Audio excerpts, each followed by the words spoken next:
ሰላም፣ ስሜ በድሉ ይባላል። ስም መላቸው ወጣዋል ይባል የለ የኔ ግን በተቃራኒ ሳይሆን አይቀርም። በድሉ ኑር ተብዬ ስም ይወጣልኝ ሰውዬ ይሄው። እኔ በበር ስገባ ድል በመስኮት እየወጣ ዲፍን 30 ዓመት ሞላኝ። ትምህርቴንም በጥሩ ሁኔታ ጨርሻለሁ። ኧረ እንደውም የዋንጫ ተሸላሚ ነበር። በስራዬም ቢሆን ስራ ፍለጋ አልተሰቃየሁም። ገና ከመመረቄ ነው ዩኒቨርሲቲ ያስቀር። ታዲያ ስለምን እድል ነው የምታወራው? ከዚህ በላይ ምን ፈለግ ልትሉኝ ትችላላችሁ፣ ግን ህመሜን አላወቃችሁም። እንደውም ይበልጥ እንድትረዱኝ የፍቅር ህይወቴን ላጫውታችሁ። ይህ አሁን የምነግራችሁ ታሪክ የተፈጸመው የዛሬ 4 ዓመት ነው። እለቱ ዕለተ ሰንበት ያውም የገብርኤል ቀን ስለነበረ በጧት ወደ ቤተክርስቲያን አመራሁ። ወትሮም እንኳን ገብርኤል ሆኖ ሰንበት ሰው ይበዛል። በብዙ ግፊት ወደ ቤተክርስቲያን ከገባሁ በኋላ ስዕል አድኖ ፊት ተንበርክኬ ጸሎት ለማድረግ በምጀምርበት ሰዓት አንድ ድምጽ ወደ ጆሮዬ ገባ።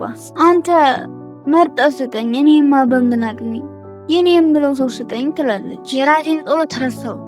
ምናልባት ሳልጠይቅ ተመልሶ ሊሆን ጸሎት ያደረገችውን ልጅ ሳነስታ ወደ አንድ ጥግ ሄዳ ተቀመጠች። እንዳጠፋብኝ በአይኔ እየጠበኳት ራቅ ብዬ ተቀመጥኩ። ያቺ ድምፅ ከሰማሁ በኋላ ሁለት ነገር በአይምሮዬ መመላለስ ጀመር። አንድ የልጅቷ ጸሎት፣ ሁለት የማዬ አንተ ቁጭ ብለህ ይኸው ታናሽ ቀደም ትለኝ። ለእናቴ በታናሽ መቀደም ልክ አይደለም። ለነገሩ ለትንሽ ነው የቀደመኝ። ወንድሜም ከፍቅረኛው የተዋወቀው ዕለቱ አርብ ነበር። ሲኒማ ቤት በር ላይ ተሰልፈን ልጅቷ ፊት ለፊት ነበረች የተቀመጠችው።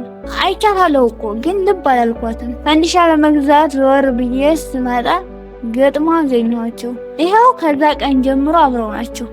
እናማ ወደ ልጅቷ እንመለስ። ልጅቷን ተመለከትኳት። ካለን ርቀት የተነሳ መልኳን መዘርዘር ባልችልም፣ ነገር ግን ቤተክርስቲያናዊ ስርዓቷ የጠበቀ አለባበሷ ለብሳለች። ሰማያዊ ቀሚስ፣ ቡኒ ሻርብና ከላይ ነጠላ።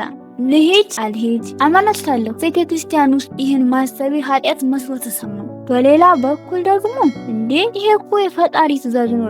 በዚህ ማመንታቱ ለመሄድ ተነሳች። እኔም አብሬ ብድርስ ገፋ። ሰውነቴ መች እንዳዘዝኩት አላውቅም። እነሆ ለማውራት እንደፈለኩ ከርቀት እየተከተሉ ቤቷ ሻኝቻት ተመለስኩ። ሰፈሯ ከእኛ ብዙም አይርቅም። እንዲሁ ከቤት ከገባሁ በኋላ ከቀልቤ ሳይሆን ምን እንደሆንኩም ምላሽም የለኝም። መቼም ፍቅር ይዞኝ ነው ብል የዓለማችን ታላቁ ቀልድ ነው የሚሆንብኝ። መልኳም በገቡ አላውቃት፣ ስለማንነቷ አላውቅ። ታዲያ ለምንድን ነው ድምጿ ከጆሬ ያልወጣ ያለኝ? ሳምንቱን ሙሉ ድምጿን በጆሬ ይዤ እሷን ቤተክርስቲያን እየተመላለስኩ እየፈለግኩ አጎባደርኩት። ዕለት የቤተክርስቲያን ጉዞ እንደ ሌሎቹ በጸሎት መዝማሬ መንፈስ የምትረካበት ሳይሆን የአንዲት ምክንያት ሆነ። ሁለተኛው ሰፈሯ ሄድ የሚለኝ ስሜት ይፈታተነኝ ጀመር። በዚህ ሁሉ ውስጥ ቅዳሜ ዕለት ቤተክርስቲያን ውስጥ አገኘኋት። ያኔ ተቀምጣበት የነበረው ቦታ አገኘኋት። ቀጥታ ወደ ተቀመጠችበት አመራሁና ልክ እንደሚያውቃ ሰው ሞቅ አድርጌ ሰላም አልኳት። የትኛው የሚያውቀኝ ነው በሚል አስተያየት ሰላምታዬን መለሰችልኝ። ከጎኗ ተቀመጥኩ። ወሬ ጀመሩ። ይቅርታ ግን ታውቀኛለህ አለችኝ ከተቀመጥኩ በኋላ። በልበ ሙሉነት አዎን አልኳት። የት ስትል የጸሎትሽ ምላሽ ነኝ ብዬ ፍጥጥ። ግራ መጋባቷ ጨመረ። ማለት ለእኔ የሚሆን ሰው ስጠኝ ብለሽ ጸልዬላ አልኳት። የእሱ የተሰጠው መልስሽ ነኝ አልኳት። ግራ መጋባቷ ጨመረ። የሁሉ ሰው ጸሎት አይደለም እንዴ አለችኝ። አዎ ግን የገብርኤል ቀን የጸለይሽው ጸሎት መልስ ነኝ አልኳት። ፈራችኝ። በፍርሃት ማነህ አለችኝ። የእሷ ፍርሃት የኔ ድፍረት ጨመረ። በድሉ ብዬ ዘረጋሁላትኝ። ዘገየት ብላ እጇን ሰጠችኝና ኤደን አለችኝ። ተዋወቅን። ከየት እንዳመጣኋቸው ያላወኳቸው ጨዋታዎቻችንን አጫወትኳት። ልሄድ አለችኝ። ፍጥጥ ብዬ ልሸኝሽ አልኳት። ሸኝ ቤት አያደርስም አለችኝ። የሰፈሯን ስም ጠቀስኩና እዛ ድረስ ልሸኝሽ አልኳት። እርሱንም ታውቃለህ አለችኝ።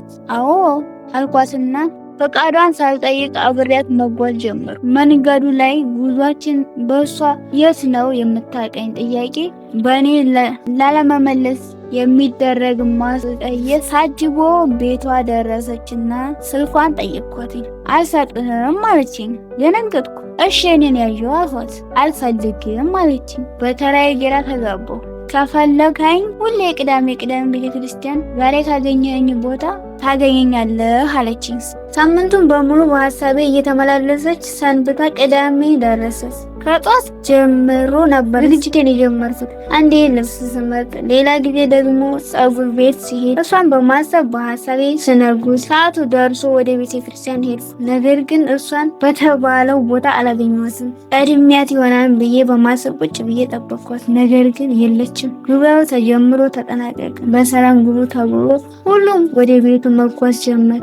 እኔም ጸሎቴን አድርሼ ለመሄድ ስነሳ ሴት መጣች ሳልላት አጠገብ ያገኘኋት። ሰላምታ ከቀረብኩላት በኋላ የት ነበርሽ የሚል ጥያቄ ቀረብኩላት። እሷን አንተም ብዬ እኮ አይደለም የመጣሁት፣ ከፈለክ ታገኘኛለህ እንጂ እጠብቅሃለሁ ማለት አይደለም። እንደመጣ ስላወቅኩ ነው ጉባኤውን በሙሉ ለዚህ ለመከታተል ቦታ የቀየርኩት አለችኝ። ራሴን ዝቅ ያደረግኩ ያስከል ተሰማኝ።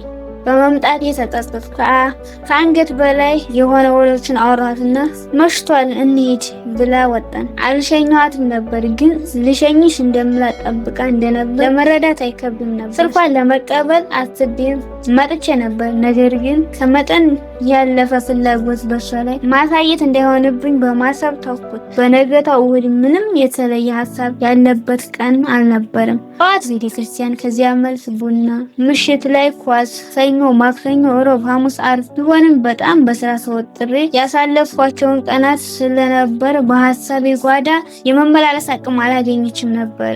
በሳምንቱ መጀመሪያ የእረፍት ቀን ቅዳሜ ግን ምንም እንኳን ራሴን ጊዜ ላደርግ ብሞክርም በተለይ የጉባኤው ሰዓት መጀመሪያ ላይ ከሷው ጭንቅላቴ ምንም ማሰብ እየረሳ ነው መጣ። ከርቀት አይቻት እምጣ ብዬ አስቤ ወደ ቤተክርስቲያን ሄድኩ። ገና ወደ ቤተክርስቲያን እንደገባሁ እዚያው ቦታ ስላየኋት እንዳታየኝ ተጠንቅቄ እሷን ለማየት በሚያመች ቦታ ላይ ተቀመጥኩ። በግማሽ ልቤ ጉባኤውን እየተከታተልኩ ሳለሁ ጉባኤው ተጠናቀቀ። ሰው ሁሉ ወደ ቤቱ ሲሄድ እሷ መሄድን አልመረጠችም። ጉባኤው ከተጠናቀቀ ከ15 ደቂቃ በኋላ ድንገት እንደተመለከትኳት አትመስዬ ወደ እሷ አመራሁ። እቅድ የነበረው በሚቀጥለው ሳምንት ላገኛት ነበር።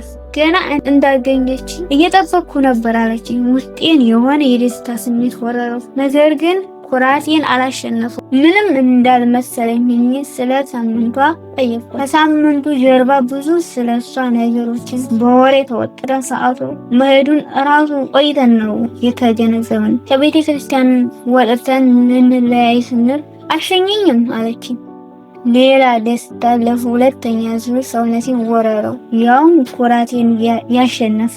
በጉዟችን ላይ ፈጣሪ ሆይ እውነት ላይ ያልከው ያዘጋጀው ሰው ከሆነ እኔ እየዘፋሁት እሱ ይቀርበኛል፣ እርሱን እንደ ምልክት አድርገህ ብላ በጸሎት እንደጠየቀችና ስትጠብቀኝ እንደነበር ለዛ እንደሆነ ነገረች። ባልመጣ ኑሮ ለእርሷ እንዳልተፈጠርኩ አስባ ከውስጧ ታወጣኝ እንደነበር አጫወተች። ከዚያም ስልክ ተቀያይረን ተለያየን። ምዕራፍ 2 ይቀጥላል።